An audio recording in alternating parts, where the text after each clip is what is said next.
Welcome to Huckabee from the Fox News studios in New York City. You know, I actually felt a little sorry for President Obama as he delivered his State of the Union message this week. It was kind of like watching a prize fighter that had long since lost his stuff, but had signed on for another bout anyway.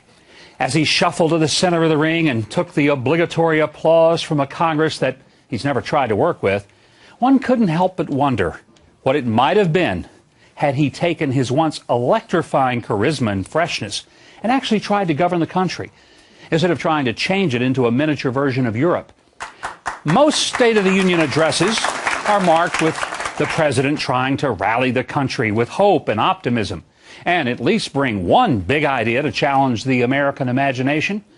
It's typically a dish served hot and spicy, you know, kind of like fresh New Orleans gumbo.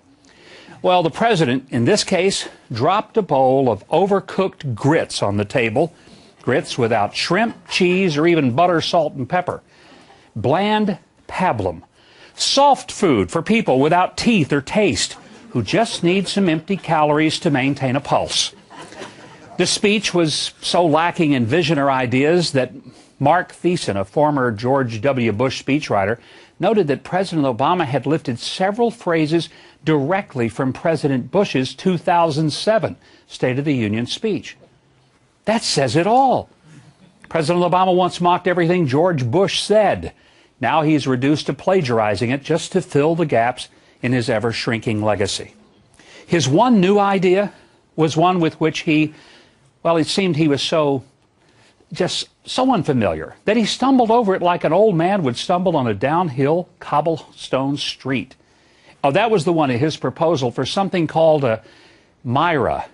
More letters in the governmental alphabet soup, for something about having the federal government help individuals set up a retirement account. I was actually ready for him to promise us, if you like your nest egg, you can keep your nest egg. One had to wonder if this was his version of the conservative concept of allowing Americans to have more personal empowerment in how they plan for retirement. Surely he wouldn't propose something that would entrust decisions to mere citizens. Surely he knows how popular government-run health care is, how much we trust him to get to the bottom of the IRS scandal in which this behemoth federal crime syndicate uses its power to punish enemies of the administration. Or how much we believe that the murder of 4 Americans in Benghazi was because some Muslim extremists got lathered up over a 6-minute YouTube video and then just happened upon some rocket-propelled grenades that weren't being used for anything in particular and decided to overrun a State Department outpost. And how, even though the government is harvesting massive amounts of data on our phone calls and emails, we can trust that they would never use that information for anything other than honorable means, even though that very government lied to Congress about its existence until exposed by a 20-year-old something computer geek who was working for an outside contractor. So, considering all the trust that he's endeared with America, why didn't he go for the big punch? Well, because he's out of gas. That's why. It was the latest, least watched State of the Union since 2000. And that's with all the networks and cable channels airing it live. Fact is, more people tuned in to see NBC's reality show, The Biggest Loser. That was the lead-in to the speech. Maybe people thought it was the theme of the speech.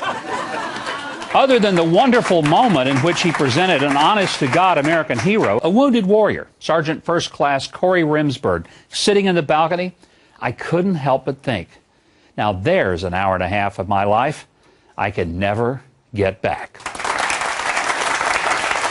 We ask you to tell me what you thought of the State of the Union address on Facebook and Twitter. We got thousands of questions and comments, and here's just a few of them.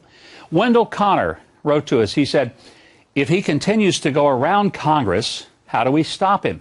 Well, one thing to do is to perhaps get a Senate elected that would be a little more cooperative with the House and make sure that both of those chambers let the president know that there are 3 branches of government, not just one. That could be a start. Now, this came from Susan Wilkerson. She said, why won't you, she's talking, by the way, about the president, not me. Why won't you tell the truth about Benghazi, Fast and Furious, IRS scandal, NSA scandal, and Obamacare?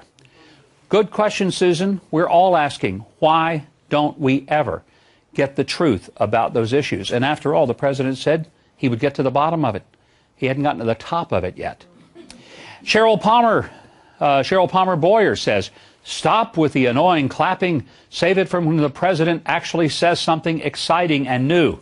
Yes, indeed, an hour and a half of a State of the Union could be reduced to about a 15-minute speech if we told Congress just to sit through the whole thing without making a sound and let us get through it. If they really enjoy clapping that much, at the end of the speech, they can sit there in their chairs and clap for 45 minutes while the rest of us go and watch something else. That'd be my suggestion.